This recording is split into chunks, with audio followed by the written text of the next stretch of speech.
Good evening, everyone, and welcome back once again to Vicious Rants. And of course, I'm your host, the one and only, often imitated, never duplicated backyard superstar Tim Vicious. I'm talking about with Raw this week. Started out, it was pretty good. It had Hogan come out. I was a little mad on how the crowd reacted. I was expecting a better pop for him, and I'm just speaking because from the generation that grew up with Hogan doing a, "Oh yeah, what you gonna do, brother," kind of thing.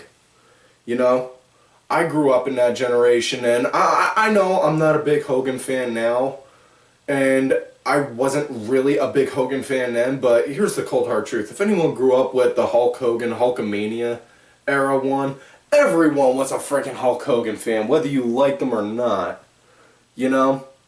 I mean, that's just the cold hard truth. Anyways, he comes out, he's saying he spent the past 2 weeks watching the WWE Network, and thank God I'm not the only one whose life got drawn directly into that thing.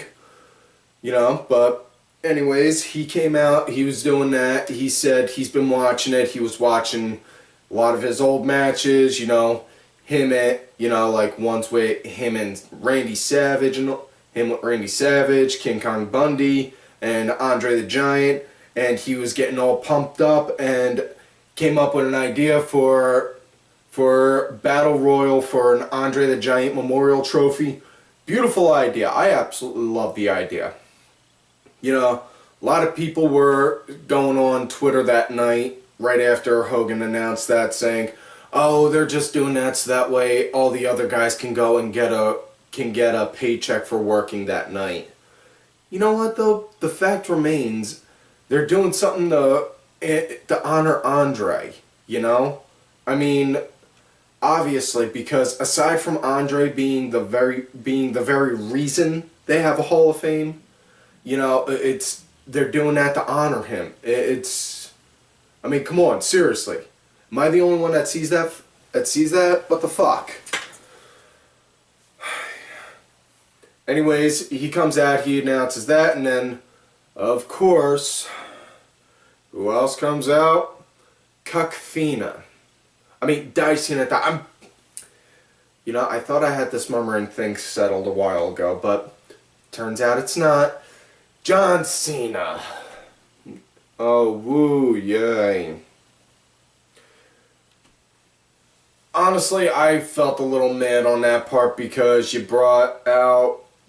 bring Cena out, and it just feels like he stole all of Hogan's cheers right then and there. Despite the fact that, you could verbally hear the crowd boo. I mean, it's just he stole his see, I'm talking faster than I'm thinking now. He stole his spotlight, is what I was getting at. Fuck. And then he brings up that he wants to put his name in that battle royal, and then right then and there, Wyatt. Bray comes out, starts talking about on how pride is his most favorite of all sins, because pride can destroy a man, and all of that. And like I've said it before, and a million times, the way Bray works the mic is hands down the very best. Even if he's not writing his own material, even though he is, but even if he wasn't, the fact is the way Bray delivers on the mic is what's phenomenal, because it's just phenomenal. And like I said, if you've ever seen the movie Deliverance, you will know why I say the Wyatts remind me of a mix between the Godwins and the Hillbillies from it. Because he's just that nice, cool, calm, talking to you on how you've wronged yourself and have wronged the world, and then go crazy just like this all of a sudden. And all the while you're just like, holy shit. I mean, I haven't seen somebody that verbally skilled on a mic that draw you in like that since Jake Roberts. Hands down. If anyone else has, by all means, feel free to tell me, either right on down below or look for me on Twitter. But yeah, he came, he cut his part, and then Cena, in his best defense, tried to retaliate with a comeback saying, "You look like some homeless guy that got wasted away again in Margaritaville." In which case, you know somewhere, Austin and The Rock were just thinking, "That son of a bitch stole my song." You know, Austin and Rock had to be thinking that somewhere. And then Cena threw out an open challenge to Bray for Mania. I don't normally talk about the promo, so I'm just going to say now, he accepted later on that night. The promo that he cut for that was phenomenal. Interrupting the replay, and then just singing, "Time is on my side. Yes, it is." And then just transitioning from saying, yes, he will fight him at Mania, to that, it was just phenomenal. But anyways, moving forward, first match of the night, it was Cena versus Rowan, and it was what you would expect, really. I mean, it was just, ugh.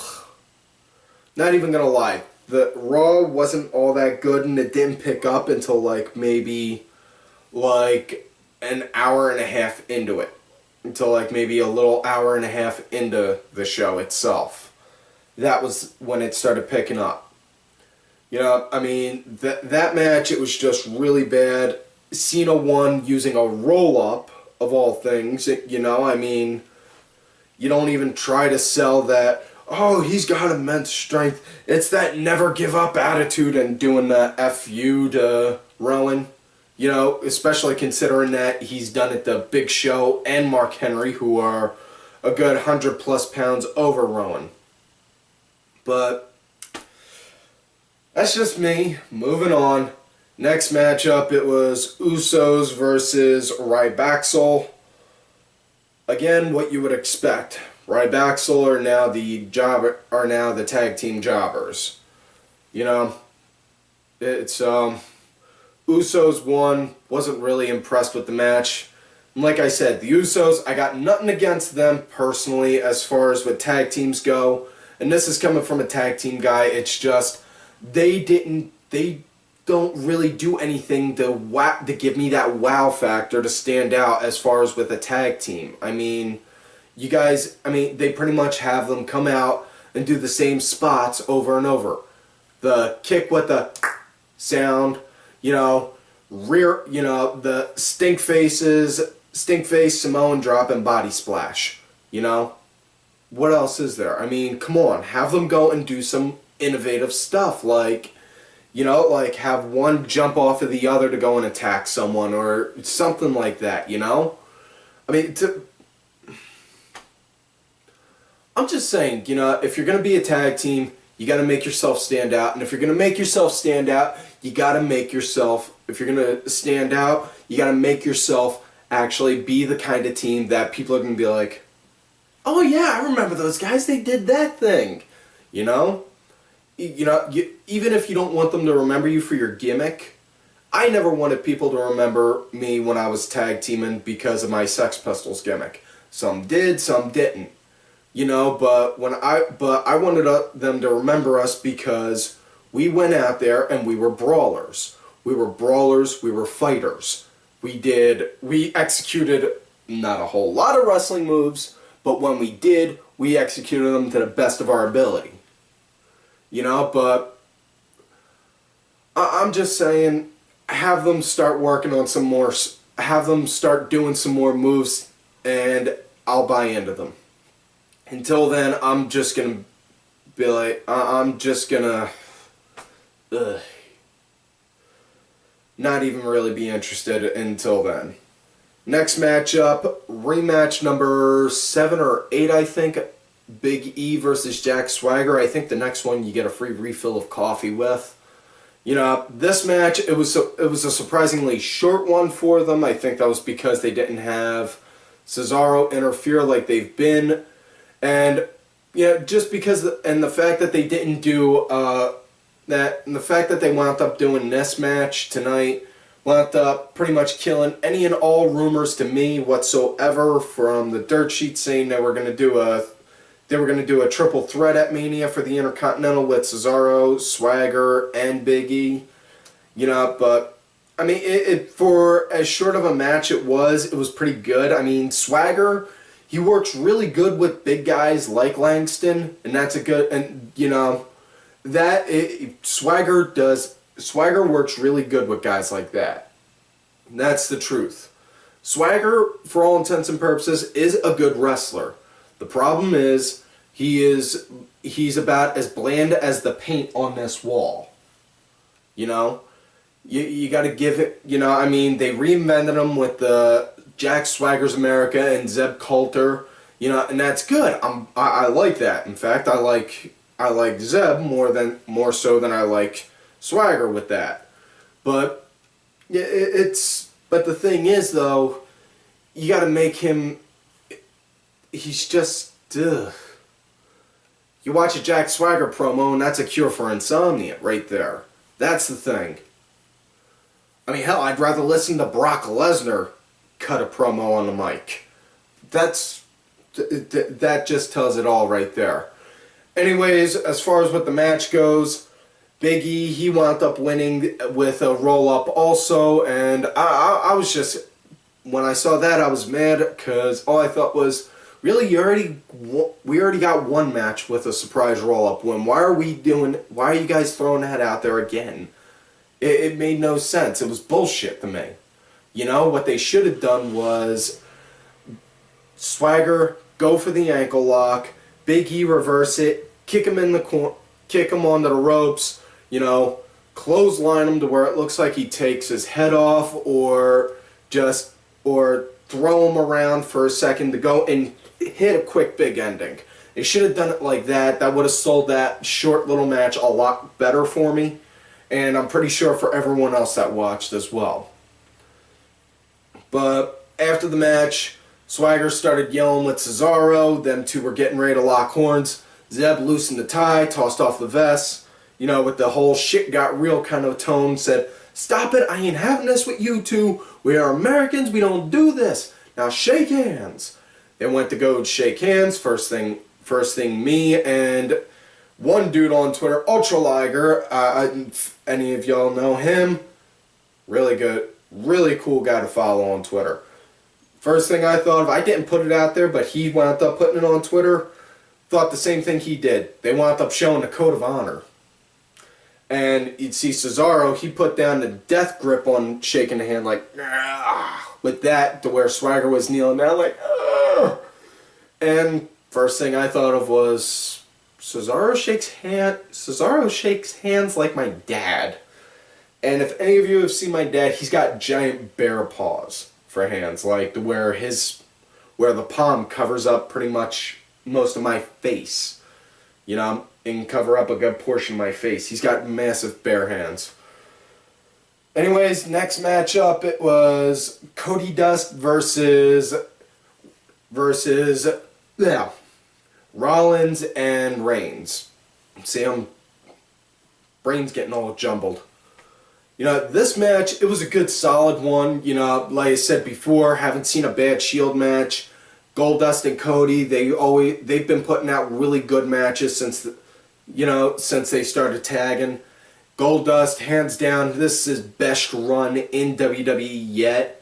You know, the way he's working, you know, reversals is, you know, the way he's hitting reversals, the way he's hitting moves. He's pulling out moves you normally wouldn't have ever seen him do. And I'm hands down, I'm impressed with him. To that, I thank you, Dustin. You know, the match itself, it was good. I was really kind of hoping that we were going to have Ambrose on commentary the whole time doing that, you know, just with that creepy, hey, relax, it's all good, it's okay. We're a group, we had some differences, it's no problem, kind of deal. You know, but Sadly, we did not. Anyways, probably some of the best spots in the match were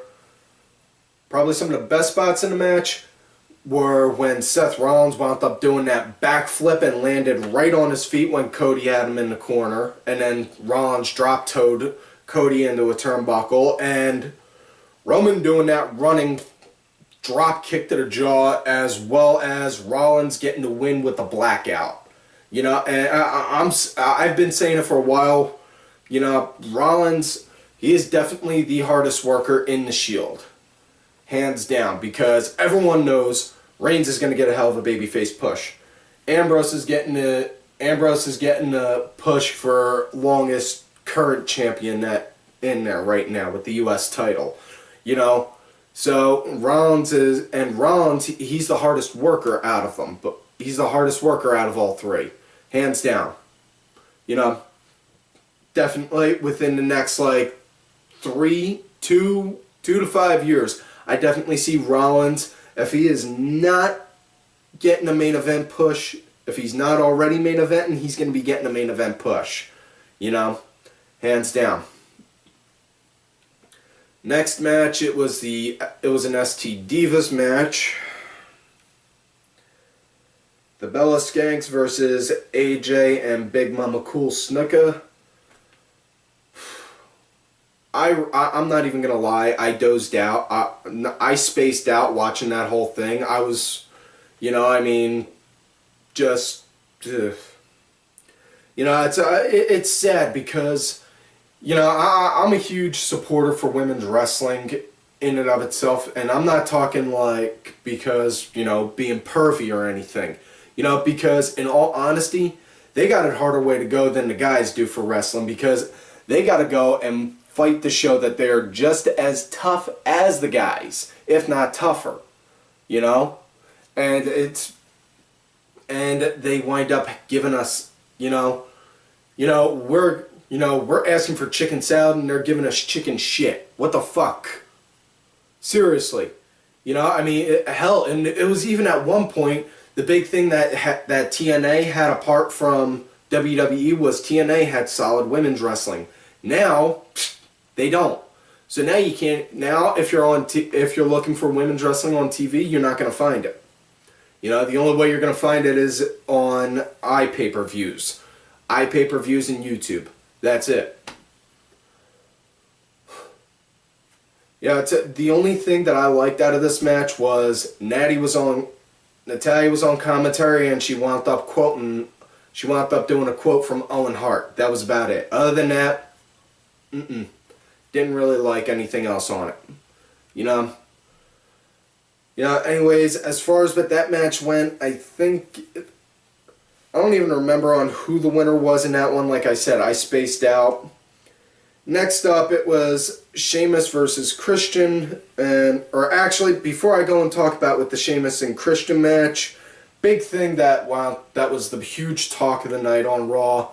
Daniel Bryan came out after that match, was saying he was going to apologize, but we're going to occupy Raw, in which case, as awesome as that was WWE's answer to the whole hijack Raw thing from last week. Because everyone was saying, oh, we're going to hijack Raw. They never did.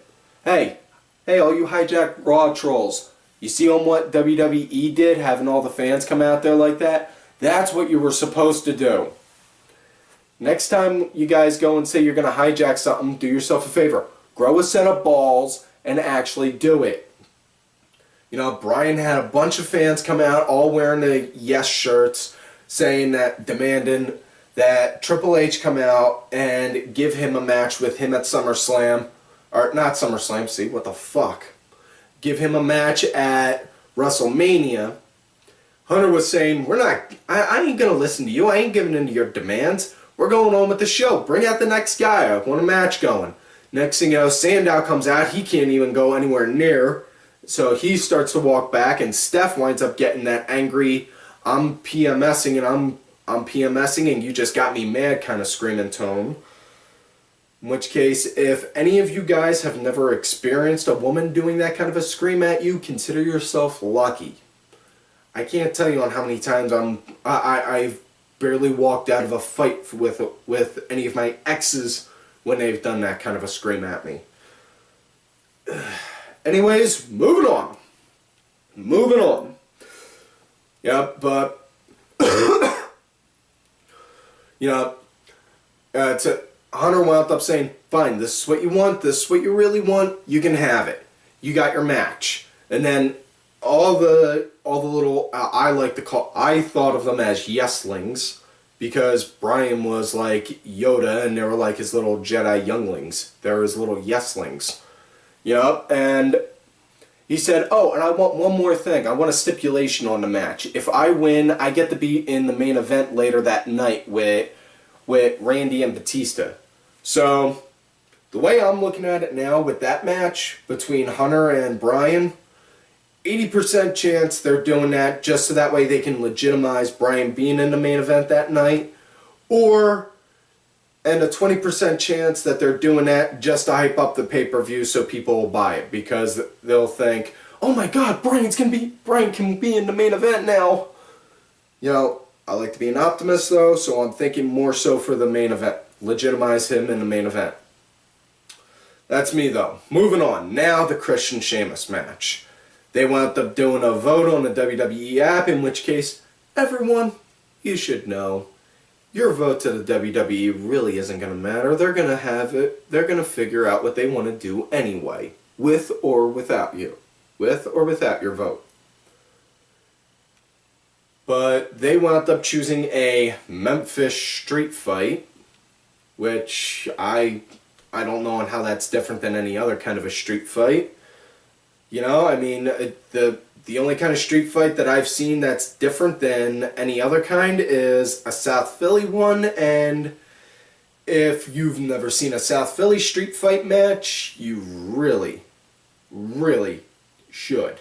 Because, trust me, growing up in South Philly, that shit is real. But the match itself, it was good, and I know people are getting fed up with the whole Christian and Sheamus feud. I like it. I like it, you know. Personally, what I think they should do now, take a SmackDown or Raw, take one or two SmackDown or Raws off from them. That way it doesn't feel so force-fed, and then build it up more, you know, just like that. You know, because these guys do complement each other, you know. Sheamus, he's a big, heavy-muscled brute. Christian, he's small. He's well, not skinny, but you know, he's like the average build for a guy that works out. And you know, Christian, he's got a lot more aerial-based moves. Sheamus, he's a lot more ground-based. They do complement each other with their move sets like that. I like it. You know, I mean, but anyways, Sheamus wound up getting the win with the match.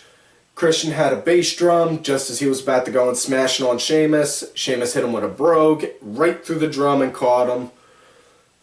You know, big thing I saw though that got me mad was when they did the instant replay, they played it in slow motion and they showed Christian bracing himself for a brogue right before it wound up connecting. I saw that and I was just like, what the fuck? You just spoiled that for any little kid that has a quick eye.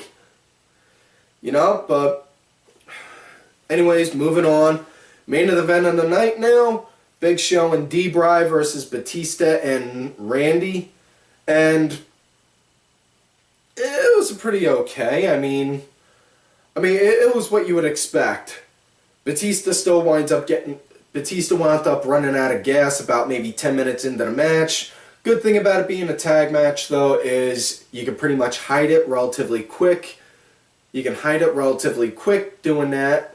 You know, yeah, Batista wound up signaling for the Batista bomb. Got his arms hooked on Big Show, and Big Show countered. In which case, I really, honestly, I don't. If he'd have wound up doing that, if he'd have wound up being able to pick up Big Show, then I would have been impressed, and then I would stop yelling the Batista shit.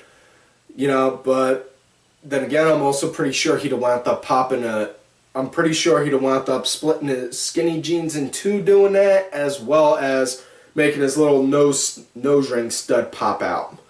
You know, but anyways, on match itself, it was good. It was nice. You know, I could definitely see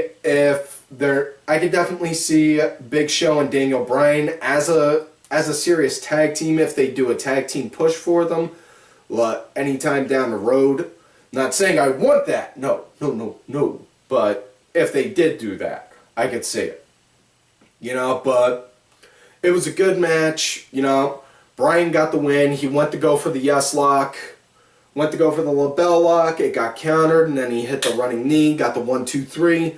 And then the show ended like that. Yeah, that was it. You know, it was good. You know, it was good. It could have been better. But what are you gonna do? Anyways, that's all the time for this week's episode. So, like I keep on telling y'all, don't forget to like the video, subscribe to the channel, go back, watch all the other episodes. Look for me on Twitter at TimVicious. Make sure y'all look for my backup account, Tim_Vicious. I get put in Twitter jail every now and again. Also, don't forget to check out all these cool ass cats right here on Twitter. My brother from another mother, James Belmont, JX2001. That Roxy Girl _ it's V bitch. Roxy and Vicky both have their own YouTube channels. Make sure y'all check them out. I am Danny Sunday, Mucky Morris, Helen Robinson 82, Axel Mulligan. Make sure y'all check out Axel's blogs on Raw, SmackDown, NXT pay-per-views. Also, he's doing blogs for WrestlingRambles.com for SmackDown's 15th anniversary. You know, last one he just did was talking about with Eddie Guerrero's last match. Very emotional one for me. Thank you for that one, brother. The Sunday segue. Me, Vicky, and Ollie Ben are going to be on there on March 30th. Make sure y'all listen then. Also, keep on listening to their podcasts in general. Sinfully Sabrina, Cranky Asshole, Legion Lady Aaron, Ollie Ben, Just a Stupid Mark. Also, make sure to check out Ollie and Masked Mark's TNA Turnaround show. Alright, like I keep on telling y'all, you love me great. You hate me. Fuck yous.